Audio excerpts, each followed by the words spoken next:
just, I know Mr. Henry here knows kind of the whole story since I've seen him from that, and then also I saw him 2 years ago now.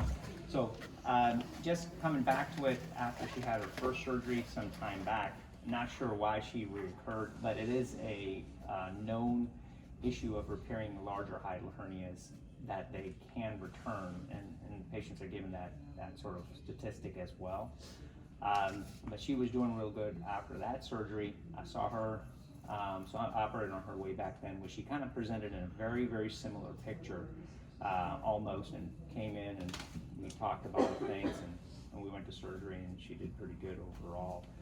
So this time, I guess he's been telling me that she's been experiencing some things, but didn't really, have issues to the point where she either followed up or called or anything like that till just recently, like 2 weeks ago or something like that. So she went to the hospital over there, as you know, and then they did a CAT scan that showed the hernia come back, and she was experiencing pain, so they just called and said, hey, she's got this hernia back, can you take care of it? It really wasn't any kind of, I'd say nothing on her blood work or on her scan or anything like that looked anything dangerous or anything like that. And so she got transferred over here, and I had spoken to the physicians over here to say, hey, she's coming in, had this similar sort of episode, we'll take care of it when she comes. And so she came in that night. One of the physicians rotated off, and the next physician also communicated with us. I was like, okay, just make sure she's not dehydrated, because that's a big thing, because you can't eat or drink, you can't get hydrated. And so we're getting her hydrated on. We saw her, part of my team saw her in the morning, like, I don't know, 8-ish or something like that, and was concerned about that pain that she had been experiencing. And other than doing the hernia, just wanted to make sure that if she would go to surgery, it would be safe for her. So ordered a CT to make sure there's no pulmonary embolus or anything like that, because that's what also causes some shortness of breath. And it can also be a heart issue and all those other things. And so ordered that. While she was waiting, they gave her just a little touch of pain medicine, and that's when all this sort of went down, waiting for all that to happen. And that's when she came to the intensive care unit. And while she was here, she kind of, blood pressure kind of bottomed out, and did CPR from there onward. So since then, we've just kind of been chasing that part of it. And so once her blood pressure was down and finally she came back, the issue with that was that it was a little bit of prolonged CPR to get her blood pressure back. And that's the sort of what we're dealing with today, is not having enough blood flow to her brain, even though CPR was like the witness thing, in a hospital. It's not like you've been down, so they watch your blood pressure go down, they start CPR automatically, because she already got transferred here to the intensive care unit. So it was here, they got the breathing tube in, got the oxygen going, doing the chest compressions to make her heart circulate. But it was a prolonged CPR, from what I understand, 25 plus minutes. So, and then she got her vital signs back, and then we supported her with medicines to get her blood pressure back to where it's stable enough to go to the operating room. In between, we did do an endoscopy, because the x-ray that we did after putting the breathing tube in showed a little bit of that gas bubble. So we're trying to pull that gas out, but just saw that it was a lot of sort of dark looking material. And so we said, okay, can't go out of it.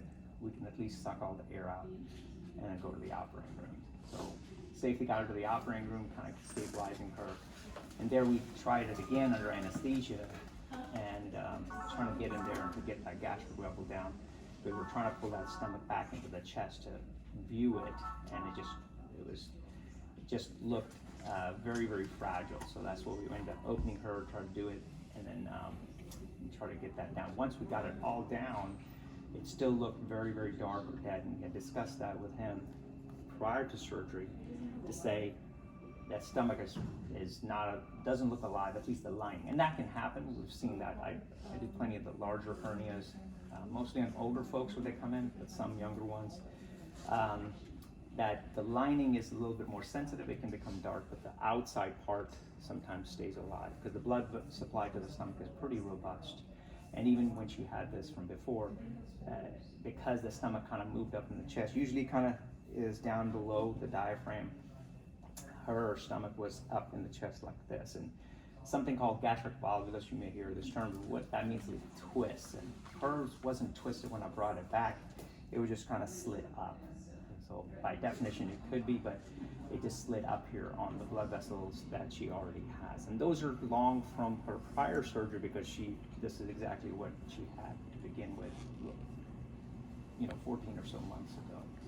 So once we got it all down, it still looked pretty dark with that. And we had discussed with him, that's something that doesn't happen immediately, like I said. So it's been going on for some time, possibly earlier part of the week, and then when she started to have pain, that's when it kind of became more symptomatic for her, where she felt that it was symptomatically, something was going on. But nothing on her blood work was kind of looking at anything. And what we shared with him is the body's pretty good about it, since there's no blood flow out or blood flow in. It's kind of isolated from the circulation, so the body's kind of protected or compensated. And then if something would relax, then a little of that toxins from this halfway dead or fully dead stuff comes back in her bloodstream, and that's what kind of gets your body pretty sick enough to get her blood pressure up to nothing, right? Mm-hmm.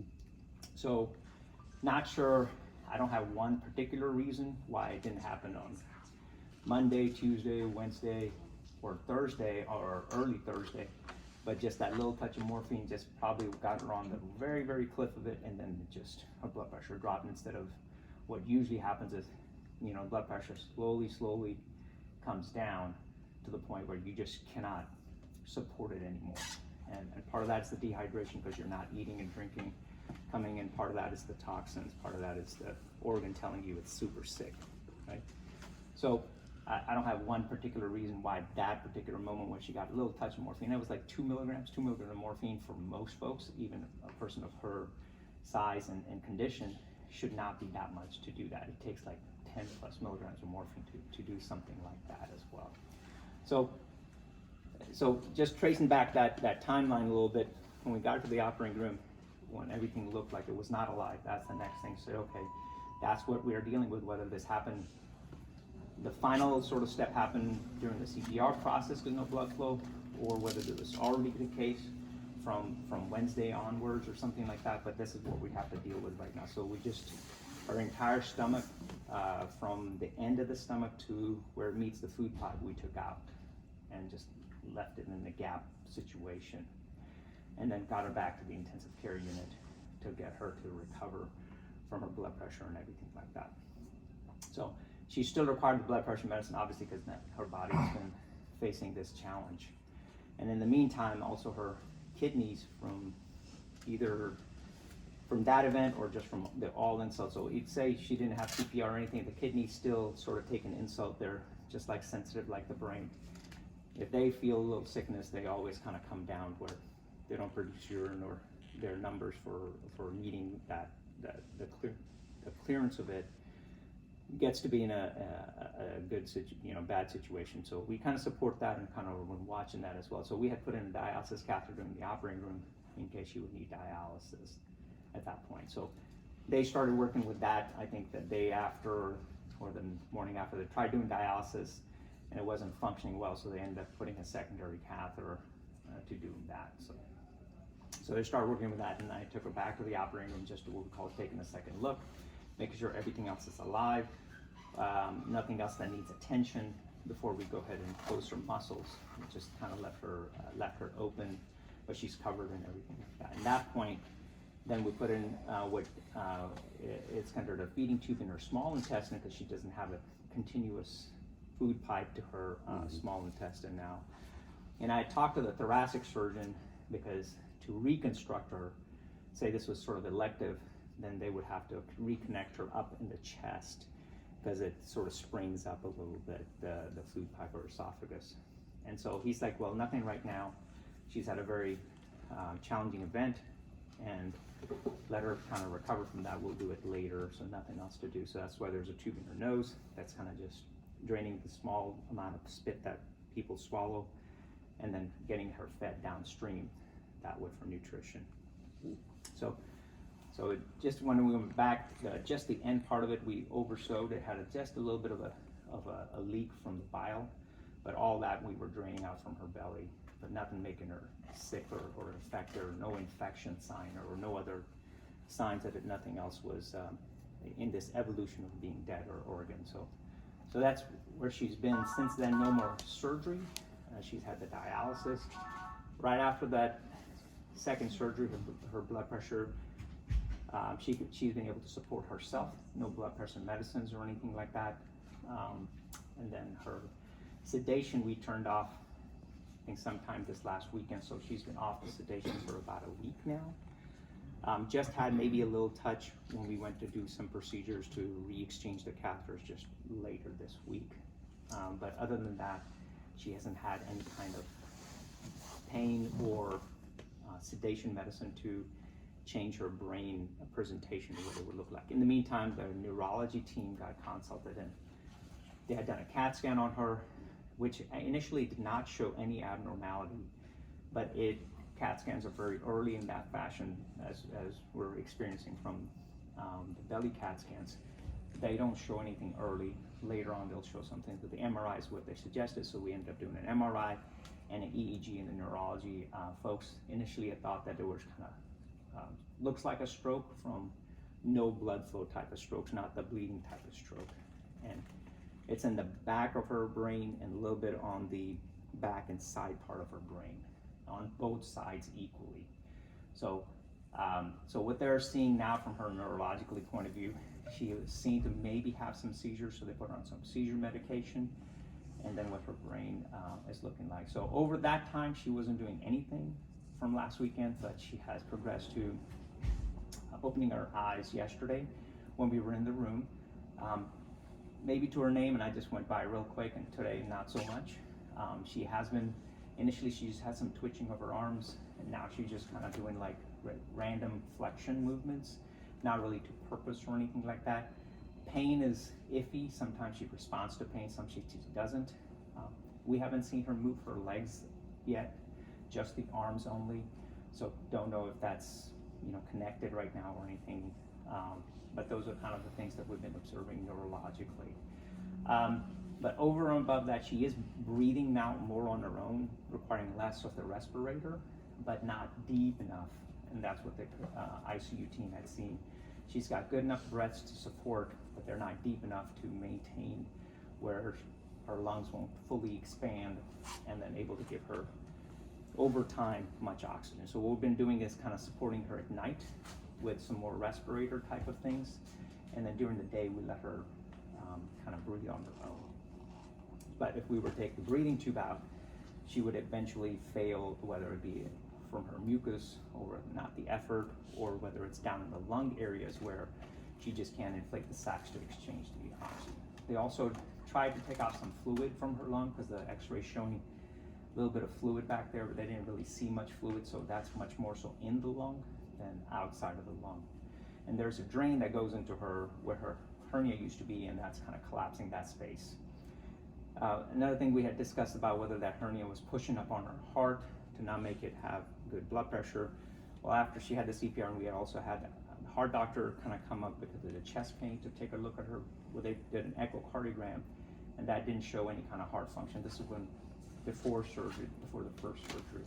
So that was working pretty well after the CPR, just that time period where it was also being supported by the blood pressure medicine at that point as well, but it was working well just the same. So nothing else on the heart. Currently, her heart rate's been okay. No what we call abnormal rhythms. Blood pressure's been able to sustain without any blood pressure medicine. The feeding tube she's been tolerating. The feed's not quite up to goal yet because we were trying to go slow because we did the surgery on her, but she's been tolerating that, so that's for her nutritional standpoint. But just coming in and checking some blood work, we checked the protein level in her, and so it was like super malnutrition, which is a little bit longer number, so somewhere in there, I know people look pretty healthy, but by number she wasn't that healthy as far as the nutrition process goes coming into the full encounter. So that's from that point of view. And currently she's still slowly they're taking off a bunch of fluid off of her, but because of that nutritional status, it kind of keeps leaking out into her other tissues. So that's kind of between the lungs and just everywhere on her body. The kidney's job, the dialysis is doing for her at this point. So that's also, we're kind of supporting for the most part her breathing status and her kidneys for right now, not really her blood pressure. Of course, we're supporting her nutrition, and then just the brain status we talk about. That's probably the most key point here is what can we expect.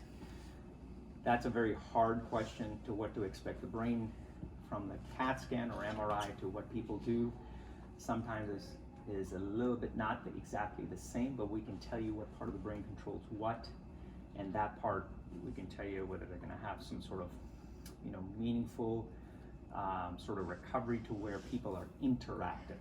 Like, so we discussed yesterday, I mean, there's one thing to tell her, which is going to be completely going back to work and as an emergency room nurse versus something that she's going to be interactive with you but disabled. So I don't know that answer quite yet. As it stands, if you ask me today, she does not have purposeful movements to where you can ask her to even do simple things like wiggle her toes or grip your hand or hold up two fingers. So that processing and that higher brain function, we call it, that's not there today. Now, some things are automatic or in the body, which is some twitching and movements are automatic. They don't require any brain function. Things like your heart beating or what your set point for your breathing is, those are automatic. They're just we'll call basic or lower brain function, where if that's intact, then this is still ongoing for her. So she does yawn. That's almost like a basic brain function as well. So that's not something that, it's good to see that from something that last weekend she wasn't doing anything, but it's stabilized right now. It's not furthermore than the yawn function that she's doing. The eyes opening by themselves or to a name definitely is better than no eyes opening at all, which is what she was last weekend. That's a little bit better this time. So what the neurology people have discussed with us is their notes basically say, because of the CT scan, her recovery is, her prognosis is kind of, I can't really elicit that. So her maximum recovery may not be that much at all, just because where she's had no blood flow to her brain. But right now, it's super early to tell because she has progressed just a tiny bit every day to see where that stopping point is going to be, right? But that stopping point eventually, they don't really think it's going to be up to that interactive level. And that's their note through doing an EEG as well as the MRI that they did. Now, I think they're wanting to repeat an EEG today because she's had some improvement to see whether there's any changes from the previous one that would tell us that it is some sort of more brain activity, even though she's not showing it right now. So that's what they're going to do. And then if they want to order any studies, it's really up to them. And they'll compare the two. Yes, ma'am. Okay. They sure will. Okay. So they have they take a long period of time where they look at different brain activity, and so then they compare the two, whether there's activity that is in the background, activity that looks like seizures, which don't even look at like any movement, or activity that is much more meaningful, or it's activity that's just flat. So they'll compare the two to see if there's any changes that correlates with the tiny step that we have seen over the last week over here. In the meantime, her creatinine or her kidney numbers, not really improving with the dialysis. They actually are either they come up or down like this. So we were hoping to just a couple of rounds of dialysis and she would be okay. But right now she's probably looking like she's going to be dialysis dependent in the near future for right now. So that's why we asked the radiologist to put like a tunnel catheter, a little bit semi-permanent thing, so that way she can be supported with the dialysis for the near term as well. So she's going to have that need in the near future. And she's third spacing everywhere? When you look at her overall, it doesn't look like it, but her feet do look swollen. Her arms have been super swollen. They actually look better as they did, but in the central body, it does look like that. And also on the left lung and right lung, she's just not much, even though her blood gas numbers look like she's exchanging gas. when I look like the x-ray doesn't detail it, it said what, same as yesterday. But yesterday it shows not much space, so on the back of her lung is just one view. They look from front to back, that's showing that there's a bunch of space on the left side, and then the right side is kind of squished, and that's not even where the heart is. So definitely the lungs are getting involved in that third spacing, but not her. It's hard to tell with her body. Right. Not much is coming out of we have a vacuum dressing on her, between her skin and her muscles. Not much is coming out of there, like maybe 2 ounces per day. So not there as much, but inside the organs when we went in, there was a bunch of the ascites or something that was coming out. So that stuff is happening. But yeah, the legs and the arms do look swollen, but less so than 7 days ago, because I've seen her every day since last Thursday.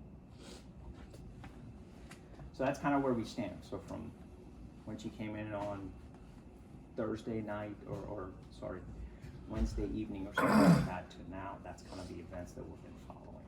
So we're just very concerned about, and it's a little bit, we're just trying to set, we're just trying to get everybody's information at the same point. We're just making sure that people realize what we're dealing with and what the neurologist is dealing with.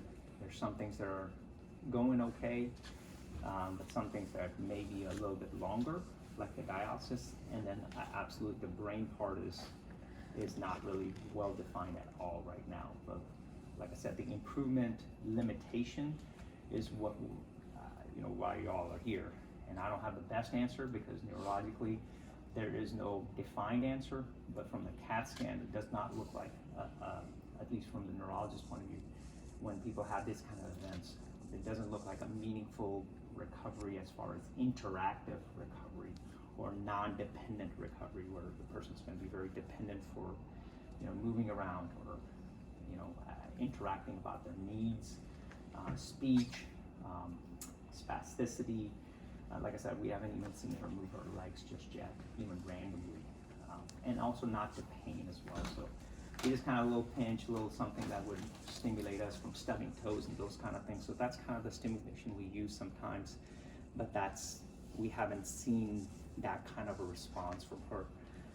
We definitely check spontaneously, and then we sort of stimulate the pain, and then we do a little bit of the other kind of stimulations just to see if they respond to something the brain processes, things that are familiar with, something the brain thinks it's toxic or painful, or just as something autopilot where she is right now. Something just random, or not moving, which is where we were a week ago. So would she be awake, just not able to communicate, or? Right now, as of I mean, yesterday, long-term, like, long term, if you ask me today, that's where she's at. We've been seeing very tiny kind of points, and that's why I don't know where that stop point for her is, whether it's just there awake and not communicative, definitely need help for breathing, so may need a tracheostomy, because she would, if she had big time mucus, she could plug that up and not have the strength or the brain stimulation to cough, or cough enough, because when we cough lightly for a little bit if we need to clear our throat, and then we cough big time for like something that's stuck. That's something that is a conscious effort that we do. That's not something people with that kind of brain function have. So they could get a big chunk. They don't have that extra stimulation to cough, they just cough, because that's an autopilot function, so to speak. Okay. So yeah, right now, maybe awake as an eye blinking, but not tracking, not recognizing anybody, and not doing those higher brain functions for interaction. But she's not in pain right now? No, sir, not we can tell. Now, of course, we use our best judgment when we're about to do a procedure. We definitely give a little pain medicine, because we're conscious that we don't want to hurt, because there is stimulation in the background. So if you were to ask us, like she would need another surgery or something like that, we give anesthesia. Right. Okay. So things like I told you, she went down to get her dialysis catheter and the IV line changed in her neck. They gave a little sedation and some pain medicine, because that's just what we feel, because it can be physiologically make a difference. So we even give that for people who are paralyzed and we're about to do something down below, we give anesthesia. So she is not in a coma at this point? That's where we were last week, where she was not responsive, eyes closed, no stimulation, nothing. That's what I would define as a coma. Okay, But we have a coma scale, and she's gone from 3. She's picked up a couple of points for eye opening, so she's full on the eye opening, but not to name. She's moving some movements, spontaneous, but not really meaningfully, so she doesn't get any points there. And speech we can't assess because of the breathing too. But people do mouth words, at least interactively, so she's not doing that either. So she kind of gets a 1 for just showing up for there, but no more than that. So she's sitting kind of a 4 for the eyes. And then she's on the movement scale, it's just random movements, not pain and not localizing pain. So there's localizing pain. If I were to rub your chest or pinch your ear, you go like this. That's the underside of interaction. The next step would be just to move away from the pain. So she's kind of sitting at that 2-3 level where she's just moving randomly and not doing those things. So So no purposeful, no purpose. no personal. Yeah, she's not like in a sleep coma, she's kind of in a wake coma, Right. pretty much. You So, wanna look at it like From that. this coma scale, she's maybe scoring a 6, maybe a 7, as of yesterday. Today, she's back to that 6-ish level because of no eye opening. out of 10? It's out of 15. Oh, okay, okay. Yeah. And 8, 9 is kind of you're like awake-ish, but Okay. definitely 13 and up is actually, 12, 13 and up is more meaningful Okay. for meaningful interaction, I mean, not Sure. meaningful. And I don't know if you can answer this, but based on the parts of the brain that show the damage, what do those parts Do? do for the body or for? Oh, you got me on this one. Just from just reading the notes, there are thinking centers, speech centers, and all this other stuff. It's not the cerebellum, which does a lot of coordination, so that's not affected. Which is, if that was affected, that's actually a little bit more brainstem, which is actually just terrible. Right. You'll see that in car accidents and stuff. So it's much more so on the back of the brain and a little bit on the side. So these are all your coordination. I mean, not coordination, but just like Vision. coordinated movement and thinking Vision, centers. speech, things like Yeah. that. Yeah, those are on, and that's on both sides, which is a little weird because sometimes one side compensates It's for one the or the other, other. but hers are equal, which make it more like, that's why they initially thought strokes, but now they're thinking just no blood flow as it sort of declares itself. And can that, Improve? Usually not, because the brain cells are super sensitive, and once you don't see the brain cells in that location, they don't rebuild in that location. Now, can you function through 5 cells instead of 5,000?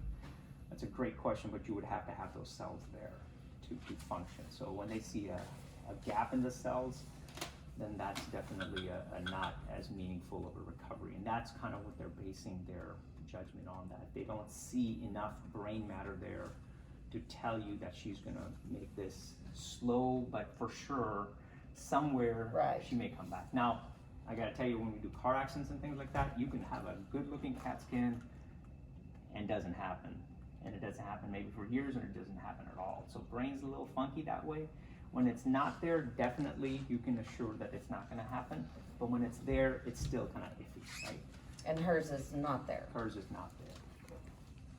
And that's why we're also making sure we're not missing anything from a few tiny cells that we can't see on that specific day. So that's when now we're checking brain activity. Right? So we're checking the brain activity to make sure we're not missing cells that Right, are not showing up on any kind of scan. Is there brain activity regardless? In Yes. those centers that you asked about, what that place does, are we seeing the activity in that area? So that's where we're checking the electrical activity to see whether that's showing that stuff. okay. And that's what you're gonna do today? Yes, ma'am. Repeat one. We already did one, and now we're gonna do another one. See if there's any change. Yes, sir. Okay. Dr. Sue's here. He's from the primary care team, kind of overlooking everything. So if you have any questions from him on the medical side, I've been just familiar, and that's why he asked me to kind of summarize everything. And I appreciate you. Thank you so Thank you. much. On your day off and everything, you No just kind of